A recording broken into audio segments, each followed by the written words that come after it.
Chers auditeurs de WebAFM, bonjour. Samedi 29 septembre, comme vous le savez, l'édito du samedi porte sur un sujet national avec des ramifications internationales.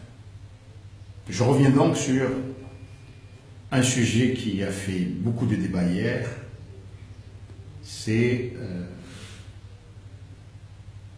à propos de la bourse Fulbright accordée à une jeune femme, la fille du président Azali Assoumani.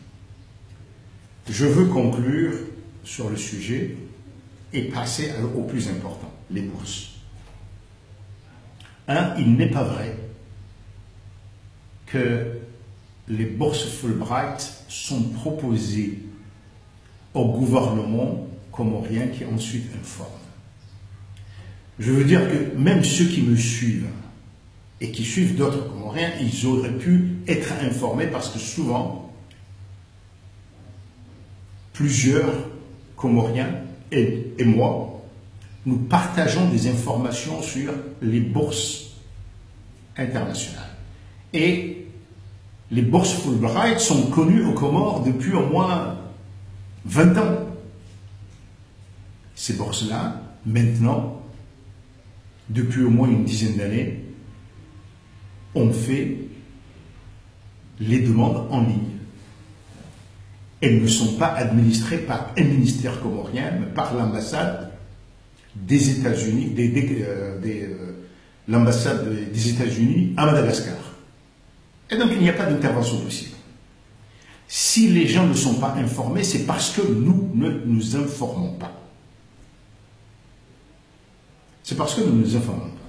Et c'est là que j'appelle aux jeunes de commencer à s'informer parce que nous vivons dans un monde global. Le milieu francophone a ses habitudes. Nous avons hérité de la France, c'est vrai, une centralisation importante du système éducatif. Et donc souvent tout passe par l'État. Mais ce n'est pas le cas dans le monde anglophone. Or, il faut que de plus en plus de jeunes aillent étudier dans le monde anglophone. Pourquoi? Eh bien, simplement parce que c'est le monde où il y a le plus d'opportunités. En francophonie, il n'y a qu'un seul grand pays réellement, c'est la France, avec tous ses problèmes. Et bien sûr, même à niveau égal, vous avez un doctorat rare en physique, je ne sais pas quoi, mais c'est le français qui aura la priorité. Il n'y a pas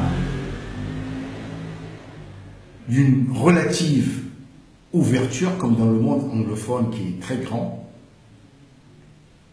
et où il y a dans beaucoup de pays des habitudes de faire appel à des gens qui ne sont pas des nationaux. D'abord. Revenons aux bourses. Si vous allez aujourd'hui sur la page de Aïba FM, nous avons placé des adresses de sites internet francophones et anglophones qui vous permettent de suivre les offres de bourse à l'international.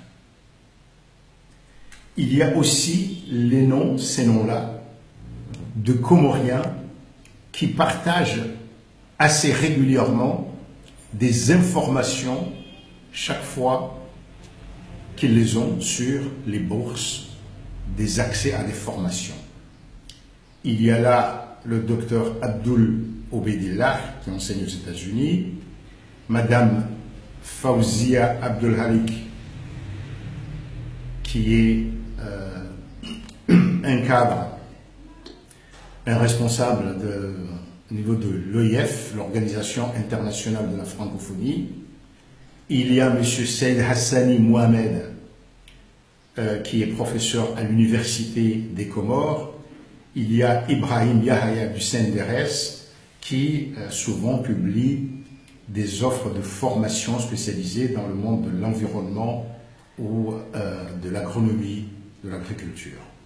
Il n'y a pas que, mais ceux-là reviennent assez souvent avec ces informations-là. Vous trouverez donc ces noms aussi dans la page Haïba FM. Pour autant, cela ne disculpe pas l'État. L'État, tel qu'il fonctionne, est là pour un certain nombre de pays qui nous offrent des bourses, des pays amis comme le Maroc, le Soudan, ou je ne sais où. Ils sont là, ils les administrent. Bien souvent, c'est vrai que cela va à des amis politiques, à la famille. Il n'y a pas d'égalité des gens ni d'équité. Mais est-ce que ce serait trop demandé que de demander au gouvernement d'avoir un service au ministère de l'Éducation, au ministère des Affaires étrangères, qui se chargerait simplement de répertorier les offres de bourse et de les mettre sur leur site quand ces sites sont à jour. Cela déjà serait un service d'information utile. Mais il y a aussi des sites villageois. Peut-être que ces sites vers lesquels bon nombre de jeunes vont demander à voir les informations du village ou ailleurs, pourraient aussi prendre l'habitude de faire des informations sur les études universitaires, les formations, etc., d'en faire une priorité pour que la jeunesse comorienne, les étudiants, intègrent le monde actuel. À lundi.